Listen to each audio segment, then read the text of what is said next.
That's wild. It's beyond terminal. Yeah, so the Chinese system collapses this decade for sure. Assuming nothing else goes wrong, and there's plenty other competitors to put the bullet in China's head. Dude, that is crazy. Okay, so... Yeah, all the way from pre-industrial to post-industrial collapse in 45 years. Just for the people that don't understand about how the one-child policy and the preference for boys over girls and stuff created this landscape, what's the high-level view of that? Sure. Well, there's two things. First of all, of course, is one child. Mao was concerned that they had a young upcoming generation after World War II that was going to eat the country alive. So they went to a two-child policy, ultimately to a one-child policy, and that was not loosened until 2015. But by that point, the damage was already done because there was a second factor. Remember, countries that industrialize later can follow the path of those who came before. They can skip some steps. So China was the fastest ever industrialization experience. What the United Kingdom did in 7 generations, the Chinese did in 1. And so they crammed 7 generations of economic growth and development into 1. And that's why their growth rate has been so impressive. But you can only do that once. And now it's behind them. And now they have no children. And they have very few people under age 45. Is population growth and collapse similar to an R0 number? In a way that more people allow you to have more children, which gives you more people to have more children. But if the reverse is happening, then it causes a nosedive. You're absolutely right there. Now, I don't want to say that unchecked population growth is necessarily the way to go.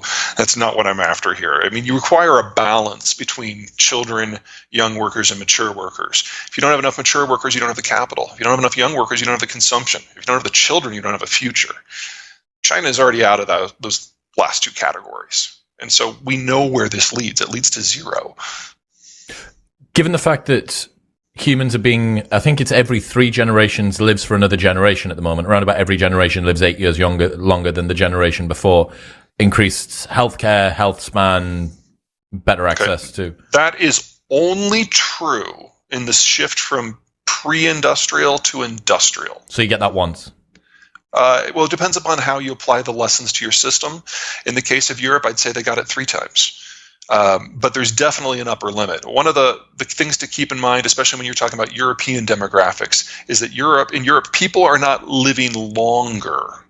Overall lifespan has not improved. What's improved is we've gotten rid of a lot of mortality. So the things that used to kill you when you were 0 to 65 don't kill you anymore. Right, okay. That is going to change the shape of demographics as well, right? The fact that young people are able to get old more easily, say. More safely. More safely, yeah, precisely. So I guess there's just a lot, over the last 100 years, we've seen such change. It's not just been technological change, but downstream from that is what's happened demographically and how that's influenced the demography. Okay, so if modern medicine, electricity, sewage. Yep. Yeah. If China's got the worst, what are some of the areas that have got better looking demography? The 3 countries in the world, in the advanced world, actually in the advanced and in the developing world, New Zealand, France, United States, and largely for the same reason. They're countries that have a little bit more physical space. So their cities tend to be more of a sprawl. You're more likely to have a backyard. More people can live in the countryside and be economically viable. So when these 3 countries urbanized, they did it at a slower rate, and they remain the 3 advanced countries with the lowest urbanization rates in the world. In the advanced developing world, the closest one is going to be Mexico, and for similar reasons. Central Mexico, which is on a highland massif, is just one giant suburban sprawl, and that means that people can have more children. Now, all of these countries still have their own demographic hiccups. They all have the baby boomer problem. It's just that they all have replacement generations. I had a conversation with Jordan Peterson about this at the start of the year, and I did some research before. Is the country with the highest current birth rate per family Chad? Could be somewhere in Africa, I'm going to guess, with around about 8. Probably somewhere in Central Africa. Yeah, Chad, Nigeria, that cluster. But I'm going to guess that just lots of children isn't necessarily a good answer either, because you then lock yourself into potential futures. You can't birth any more or fewer 5-year-olds now. It's whatever happens this year is now. 5 years ago, yeah. Yep, precisely. So in the case of sub-Saharan Africa, and this is a very broad array of countries, it's very difficult to make a generalization. They've started to industrialize. And so they're going down the same path that everybody else did. And the first step of that path is lowering infant and child mortality. And so when 1 out of 3 children don't die, you have an explosion in your birth rate. But if you play that forward 10, 15 years, then you start having adjustments in family planning, and you get smaller and smaller families as urbanization kicks in. The danger for countries that are in this category who've taken the first but not the second step is that they've imported a lot of the technologies of industrialization, which has helped them out, but they have not developed the systems to sustain that themselves. So if something happens to the outside environment, they lose all of the benefits. What, like? Healthcare, medicines, fertilizers. It's very easy for me to see a lot of these countries facing famine in the not too distant future, because if you break down globalization, yes, that means it's difficult to get oil or manufactured goods. I'm more concerned about agriculture. Agriculture is by far the most delicate and vulnerable of the economic sectors because it needs the equipment, it needs the finance, it needs the fertilizers, it needs the trade options. You break any of those, the whole system falls apart. And with the Ukraine war, we are seeing massive disruptions to the fertilizer sector.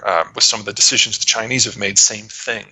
So we're already looking this year at losing roughly a third of global fertilizer supply. That is going to haunt us for a decade.